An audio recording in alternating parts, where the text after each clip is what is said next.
Okay, Mark's going to take us out to the beach right now. I'm sure it's just, you know, it's beach blanket bingo weather. Yes. Yeah. Wait, that bonfire is still going. We saw them starting that thing up at 4. I was obsessed with it. There you go. Yeah, cozy. Now, it's pretty calm at the beaches now. Let's check out the wind at Seaside. Yeah, southeast 8.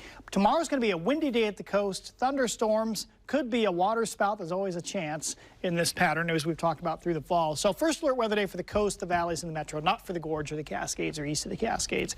Just heavy showers come and go all day tomorrow. It's not like it's going to be steady, heavy rain. We don't have that coming up. In fact, we expect less than an inch of rain, maybe even less than a ½ inch. But there'll be a few downpours. Things will be moving pretty quickly. Downpour and then maybe a sunbreak.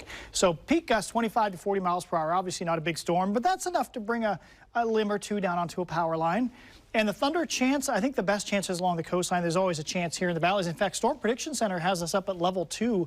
Isolated severe storms are possible. And most of those should be at the coastline. Could have large hail out there at the coast, not so much here in the valleys. And then a water spout or a tornado, it is a small possibility. And we've talked about this each time we've had a setup like this fall. I think this is about the 3rd time.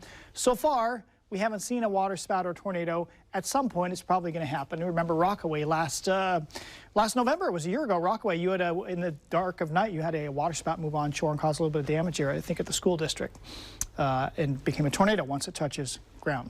All right, so you can see tomorrow afternoon the speckly yellow clouds. That's why we have the scattered showers and the thunder showers. Thursday looks more like normal rain, so not a first alert day Thursday.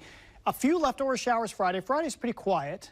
And then check this out. Fog to sun Saturday. Gusty east wind develops that blows the fog away. No fog Sunday, just thin high clouds. Spectacular days, well, unless you're getting those gusts to 30 or 40 out on the east side of town.